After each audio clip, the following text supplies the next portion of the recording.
కాదండి, ఇప్పుడు బర్త్డే లేకపోతే భోజనాలు పెట్టేవారు కదా అప్పుడు అన్న క్యాంటీన్లోని. అది సార్ తెలుగుదేశం లాస్ట్ ఎలక్షన్స్ ముందు గిమ్మిక్ అది శాశ్వతంగా ఇప్పుడు ఎలక్షన్స్ అయిన తర్వాత చెప్పండి.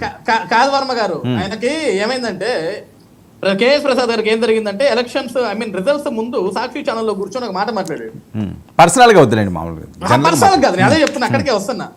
11వ తారీఖు మొత్తం యుద్ధమే సర్దుకోండి చేయండి అన్నట్టు లాస్ట్కి 11 మిగిలిపోయారు. ఆయనకి అక్కడి నుంచి షాక్ లో ఉన్నాడు. కానీ మేము నెల ముందు స్టార్ట్ చేసినా 2 నెలల ముందు స్టార్ట్ చేసినా సరే అన్నా క్యాంటీన్ ని ప్రతిష్టాత్మకంగా స్టార్ట్ చేసి రోజు ఎన్ని స్టార్ట్ చేశారు చెప్పండి క్యాంటీన్లు. వినండి, ఎందుకు స్టార్ట్ చేశారంటే ఎన్ని క్యాంటీన్ స్టార్ట్ చేశారు ఎలక్షన్ ముందు?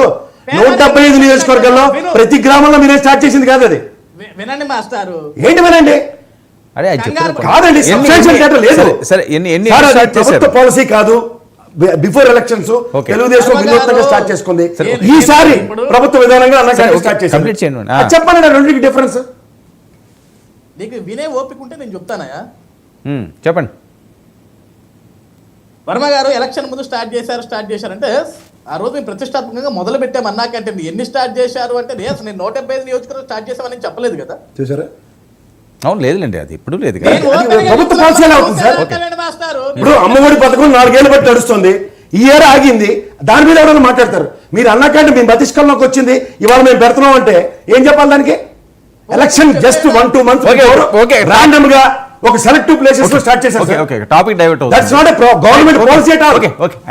ఇవాళ గవర్నమెంట్ పాలసీ అండి. నెక్స్ట్ ప్రభుత్వం అన్నా క్యాంటీన్ రద్దు మీద మాడితే అది debatable topic. Okay Ajay point లోకి రండి.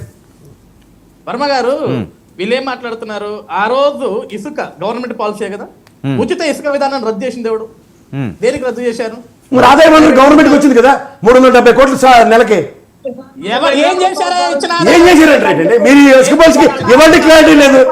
మీరు పెట్టిన ఇసుక పాలసీకి ఇవాళకి దిక్కుతే లేదు.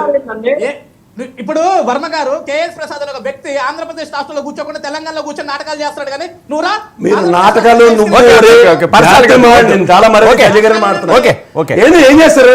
ఆంధ్రలో ఉండండి, ఇవాళ తెలంగాణలో ఇప్పుడు వచ్చి డిబేట్ కూర్చొని మారితే మీరు ఛానల్ డిబేట్ మాట్లాడే. నేను తెలంగాణలో ఉన్నా ఆంధ్రలో నాకు నివసించే హక్కు రాజ్యాంగం ఇచ్చింది. మీరు ఎవరైనా నాకు చెప్పడానికి నేను తెలంగాణలో ఉన్నాను ఆంధ్రలో వస్తాను ఏం చేస్తారు? సెన్స్లెస్ గా మాట్లాడతామంతా ఏంది వాస్తవాలు మాట్లాడే బాధ వస్తుంది. పర్సనల్ వస్తారు మీరు. వర్మ గారు పర్సనల్ కాదు, ఆయన మాట్లాడేటప్పుడు మేము మౌనంగా ఉంటున్నాం.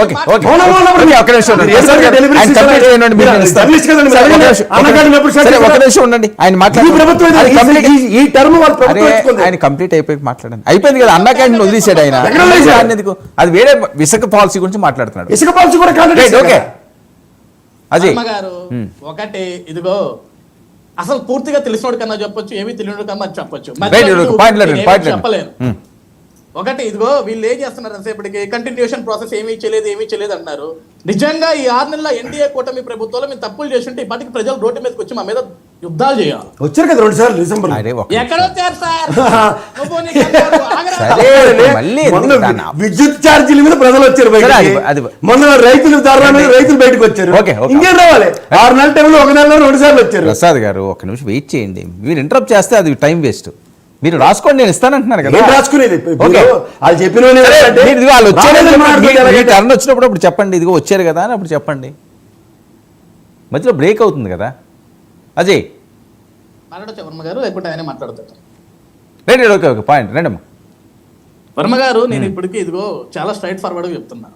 6 నెలల కూటమి ప్రభుత్వం చాలా అద్భుతంగా పరిపాలన చేస్తుంది, అద్భుతంగా సంక్షేమ పథకాలు అందజేస్తుంది, అద్భుతంగా ప్రజల కష్టాలను తెలుసుకుంటుందన్న విషయం ప్రతి ఒక్క ప్రజానికానికి తెలుసు. కాబట్టి ఈ రోజు వైఎస్ఆర్సీపీ పార్టీలో ఏ నాయకుడు మాట్లాడినా లేకుంటే కొంతమంది ఇలాంటి అనలిస్టులు ఎన్ని మాట్లాడినా సరే ప్రజలు పట్టించుకునే పరిస్థితిలో లేరు. Okay right. ఈ రోజు అరెస్ట్ల పరంపర దగ్గర నుంచి కానీ కేసుల పరంపర దగ్గర నుంచి కానీ ప్రభుత్వం వాటి మీద దృష్టి పూర్తిగా పెట్టదలుచుకుంది.